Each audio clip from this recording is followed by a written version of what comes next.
저는 사람들에게 믿는 것이 보는 것이다 라고 말합니다. 그러면 대부분 혼란스러워합니다. 물론 그들을 어느 정도 이해는 합니다. 형 이상학이나 보이지 않는 세계에 대해 몰랐던 과거의 저 역시 그랬으니까요. 어떤 꿈을 이루기 위해선 가장 먼저 상상 속에서 내가 원하는 것을 이룬 모습을 상상할 수 있어야 합니다. 꿈을 이루었을 때 가지게 되는 느낌과 말과 행동들을 생생하게 떠올릴 수 있어야 하죠. 자신의 소망이 상상 안에서 이미 이루어졌다고 선포할 수 있는 사람은 미래에 대한 믿음을 가지고 있습니다. 본격적으로 말씀을 드리기 전에 한 가지 기쁜 소식을 전해드리겠습니다. 제가 이번에 새로 확장 오픈한 경기도 화성 신도시 동탄점에서 네빌 고다드의 1억짜리 강의 상상하는 법에 대한 의식성장 오프라인 특강을 진행합니다. 일정은 6월 11일 토요일 오후 3시에서 5시고요. 장소는 SRT 동탄역 2분 거리 한책협 센터 대강의실입니다. 인원은 50명이고요. 교재는 신청자들에게 따로 안내해드립니다. 네이버 카페 한책협에 들어오셔서 댓글로 신청하시면 됩니다.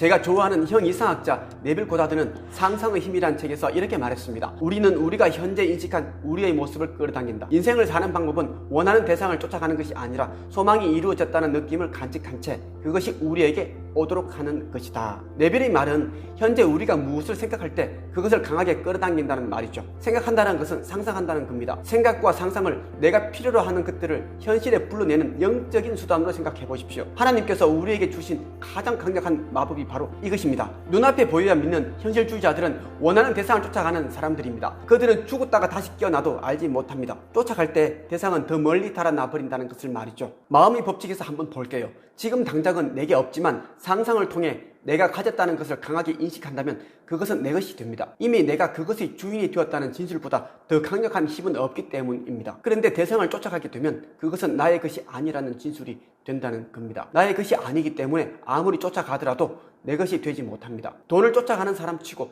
성공하거나 부자가 된 사람은 거의 못 봤습니다. 돈을 좋아하는 사람들이 성공하고 부자가 된 사례는 차고 넘치기 마련입니다. 돈에 대한 애정은 돈도 나를 좋아한다는 믿음에서 생겨납니다. 돈에도 우리처럼 영혼이 있습니다. 돈은 사람들이 자신을 어떻게 생각하는지 간파하고 있다는 말이죠. 돈의 입장에선 자신을 좋아해주는 사람을 마다할 이유가 없습니다. 부자가 되고자 한다면 돈을 좋아할 수 있어야 합니다. 자신이 좋아하는 돈으로 자유를 누리면서 세상에 유익한 일을 하는 사람이 되려고 노력해보세요. 네빌 고다드는 또 이런 말을 했습니다.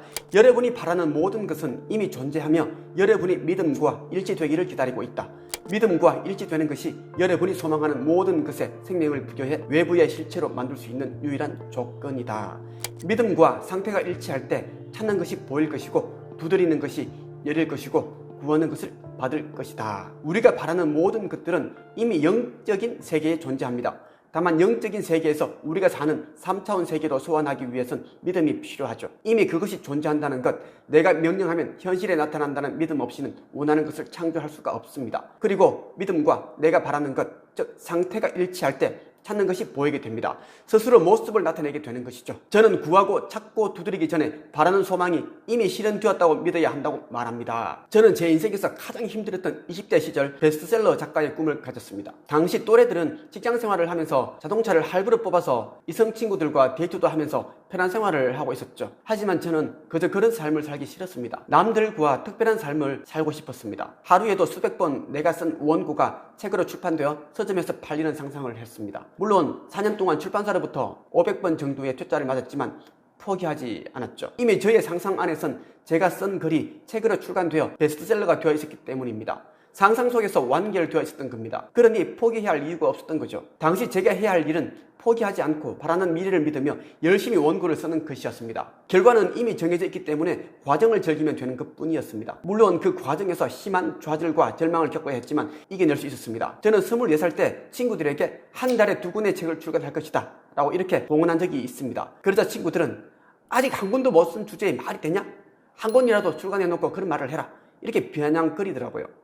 그들은 저의 의식세계와 상상의 힘에 대해 알지 못했기 때문입니다. 하지만 저는 제가 바라는 소망이 미래에 모두 이루어졌음을 알고 있었습니다. 저의 책을 읽거나 유튜브 영상을 보고 있는 사람들로부터 도와달라는 연락이 많이 옵니다. 이분들이 하는 말이 거의 비슷한데 경제적으로 너무 힘드니 도와달라는 겁니다. 쉽게 성공하고 부자가 되는 법을 알려달라는 거죠. 이분들에게 제가 해드린 말은 상상과 믿음에 관한 것입니다. 자신이 원하는 모습을 구체적이면서 생생하게 떠올릴 수 있어야 한다는 거죠. 구체적이지 않거나 믿음이 결여된 소망은 이루어지지 않기 때문입니다. 우주의 법칙에서 본다면 이는 자신이 바라지 않고 있다는 뜻과 같습니다. 사람들은 옷이나 구두를 살 때는 어떤 브랜드와 가격, 스타일, 색상을 살지를 구체적으로 생각합니다. 자동차를 구매할 때도 어느 정도의 금액과 어떤 브랜드인지 충분히 알아보고 구입하죠. 그런데 가장 중요한 꿈과 소망에 있어서는 구체적이지 못하죠. 그저 지긋지긋한 가난에서 벗어나고 싶다. 매일 기누르는 빚의 고통에서 해방되고 싶다. 부자가 되고 싶다. 크게 성공하고 싶다. 잘 살고 싶다. 이처럼 두루뭉술하게 말합니다. 구체적이지 못한 것은 현실에서 일어나지 않습니다. 자신의 것이 아니기 때문에 제대로 소망하지 못하는 것이라고 보면 됩니다. 인생을 바꾸고 싶다면 구체적인 소망을 가져야 하고 그것에 대한 믿음을 가져야 합니다. 믿은 후에 자신이 바라는 상태의 모습을 볼 수 있어야 하죠. 믿을 줄 아는 사람만이 복을 받는 이유입니다.